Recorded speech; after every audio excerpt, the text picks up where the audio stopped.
The Knights Templar forever changed the course of history with the invention of the banking system. The Knights Templar also invented the first banking system that was moral and affected the modern banking system.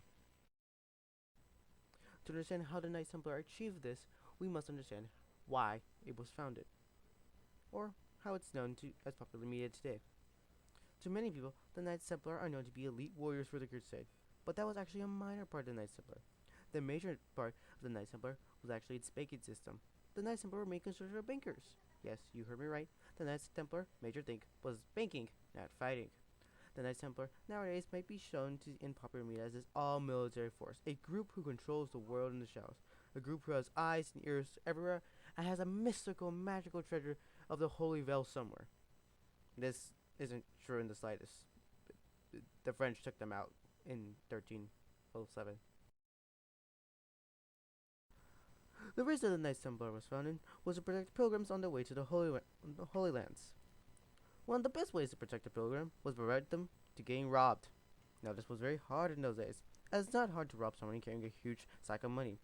So the Knights Templar made their turning point in history by inventing their first bank.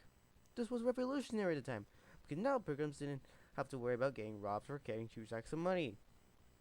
If a pilgrim wanted to go to the Holy Lands, they would go to the nearest temple that was guarded by battle-hardened Templars, deposit their money, and get a letter saying what they had. Then along their entire journey, they would go to temples to withdraw their money as needed. Thus, the pilgrim will save the burden of carrying a huge sack around of coins and instead just carried paper. This caused people to be able to move around money so much easier and faster, as the Knights Templar were very trusted and everyone knew them. Of course, the letter was encrypted with a cipher from the alphabet of the Maltese cross, so good luck trying to forge one of those. Since its own Since members were sworn to poverty, they were trusted with the vast riches of Europe, and with that money they were soon able to loan people money. The loans they gave out jump-started the economy and made it grow strong. This also helped to fund the Crusades. The the loans helped the economy immensely. One of the main reasons the Knights Templar were so good with their banking system was because their system was moral. They didn't charge interest on any of their loans. They didn't take your house or your lands or any of your possessions. If you failed to pay your loan in time, they would simply wait until you paid it, i.e., not loan sharks. The only thing they did charge was a quote-unquote security fund, which was actually just 10% around the loan. The Knights Templar, surprisingly, didn't keep this fund as profit and actually donated it to charity most of the time. The only reason they even had it was because if one person was unable to pay the loan, the security fund from other people would be used to cover the cost.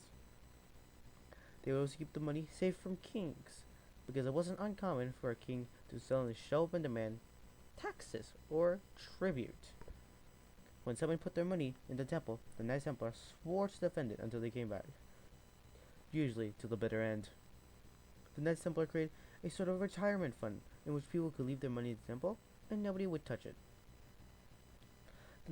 The kings wouldn't try to barge into the temple because they were guarded by battle-hardened Templars who were defended to the bitter end. And two, the Knights Templar also had members who were extremely good lawyers, who were known and famous for fighting for the rights of citizens. With these factors, the Knights Templar were extremely trusted, and there was only one instance where the Knights Templar actually touched the money. It was the Seventh Crusade, and Louis the Fifth and his nobles were captured. The French century was willing to pay the ransom, but was 30,000 livres short. The commanding knight, the French army, learned there was a Knights Templar ship carrying money to the Holy Land. When he reached the ship, he asked the Knights Templar if they could loan the money. The French retreated the 30,000 livres they were missing. The Templars said they wouldn't lend the money, even though they thought they would love to. It sort of went like this. Hey man, the French Crown and Knights Templar had a really good relationship. Could you please loan us 30,000 silver so we can pay the ransom? No. Why not? Because this isn't our money.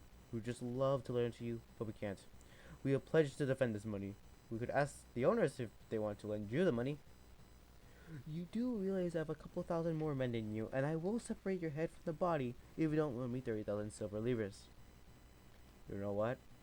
Maybe the Knights Templar can loan you 30,000 silver.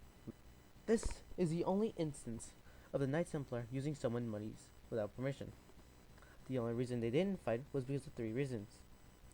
One, the Knights Templar were very good friends with the French crown. They constantly loaned money to them. it didn't make sense to fight a good customer of theirs. 2. The Knights Templar were proponents of peace. They very rarely ever fought a fellow Christian. It was against their entire existence, their entire organization. 3. If the Knights Templar were going to be attacked in foreign lands by Christian brothers, that would weigh them of their pledge to defend the money.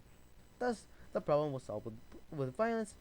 The French got to save their king and the nobles, and the Knights Templar didn't have to violate any pledges, all without spilling blood. FYI, the 30,000 silver liras were paid by the French later on, so don't worry about the people losing their savings.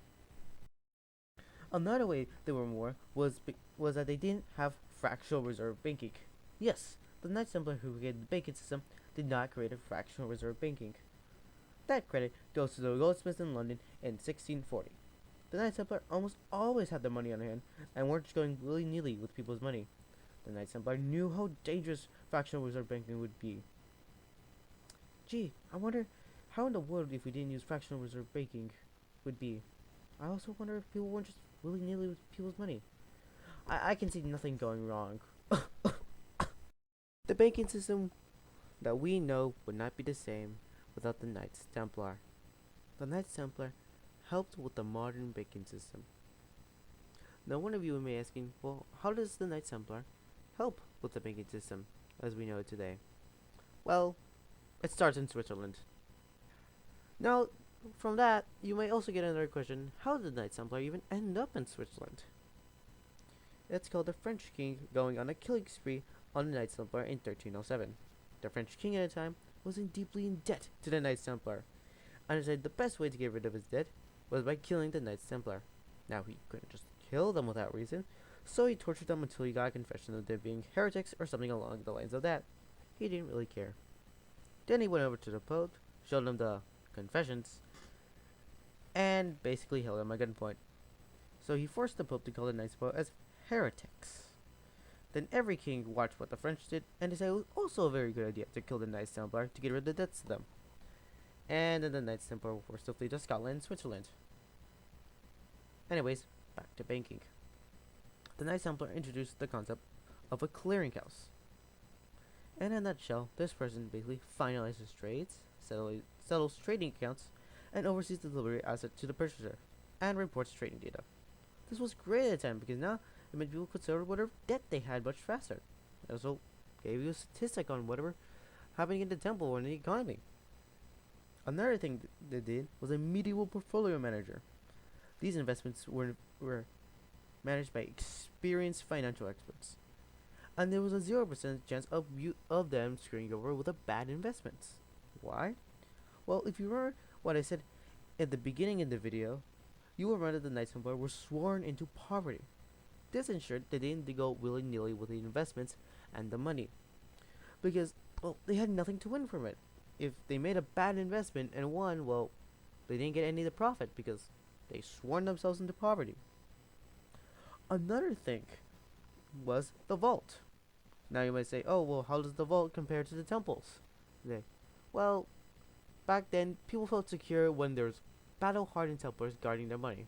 Nowadays, people feel much more secure when there's a vault that is 6 foot thick of steel guarding their money.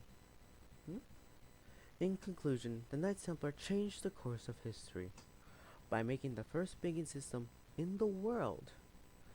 That by making that a more sense of value that wasn't secular, and one that heavily influenced today by the modern banking system.